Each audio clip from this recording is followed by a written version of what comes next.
Welcome back to Blood 2 The Chosen. Last time we ransacked Cabalco's R&D section and grabbed their BFG. Today, yeah, we're here again. A Behemoth spawns in to start fighting 4 separate Fanatics. I don't envy him in the slightest, we'll leave him with that for now.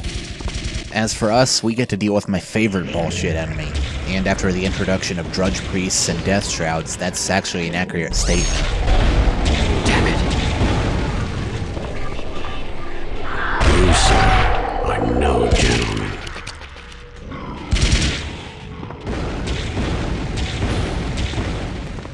Behemoths are a little dumb. Anyway, the life seed is replaced yet again, and even easier to spot now. Those Fanatics were prepared.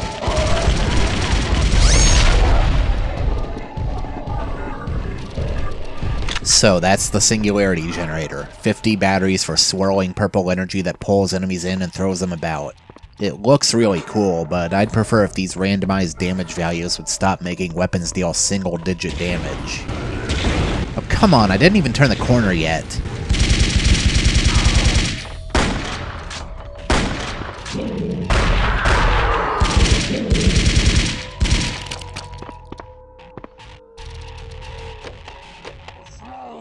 Oh, hey, Zealots. I actually can't remember the last time I saw these guys. Pay for that. Make the hurting stop.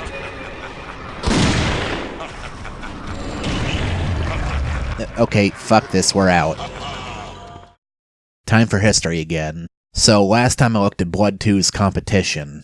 This time let's start by turning back inward to look at the other game Monolith was working on at the time.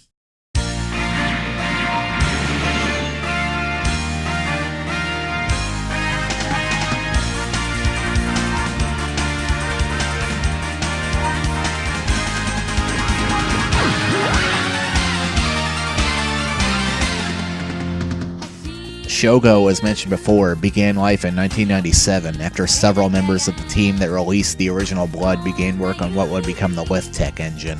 The game was designed to take heavy influence from the mecha genre of anime, which was exploding in popularity in the West at the time thanks to shows at the time like Robotech or Gundam Wing.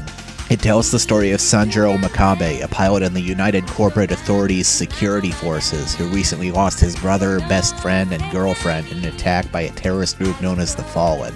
Sucks, but it's okay because his girlfriend had a twin sister for the rebound. Yeah. The game mostly takes place during a mission to the city of Avernus, Sanjuro's mission being to assassinate the current leader of the Fallen, a man named Gabriel. Typical anime stuff happens. I suggest Civi's video or Tim's playthrough if you want to see what happens in more detail. The main thing about the game is that, to quote a post-mortem, ambition undermined the game. It was intended to be much bigger, with more story elements, characters, settings, and the like ultimately being cut. Even then, the release game is still rather ambitious in scope, including 2 different endings based on a choice you make a few levels before the end. One thing I brought up before is that part of the plan for the combined development of Shogo and Blood 2 was to have the former game be pushed out as soon as possible so its half of the development team could fold back into the team working on Blood 2 and help finish that game up. Interestingly, for all intents and purposes, Shogo got the short end of the stick there, being even more rushed than Blood was, and yet somehow it's the more stable and polished game. Sure, enemies still have split-second reaction times and deal bullshit amounts of damage, but the game feels more fair. It doesn't crash nearly as much as Blood 2 does, and only requires a single third-party fix to get working at modern resolutions. Unfortunately, it also got caught up in GT's bad financial situation and their buyout by Infogrames, and the game ultimately didn't even get either of the 2 expansion packs it intended for it. One that would have put the player in the shoes of Sanjuro's fake dead girlfriend Kura called Shugo Tenshi, and another one involving an entirely different cast of characters with new mechs, weapons, enemies, and levels, structured similarly to Half-Life, Legacy of the Fallen. There's more, of course, but the way the levels of this game are turning out, I'm going to save the other half of what I had here for the boss fight that you all know is coming up, because it's going to be kind of boring on its own. Until then, next time we're tearing up the actual offices of Cabalco. I'll see you then.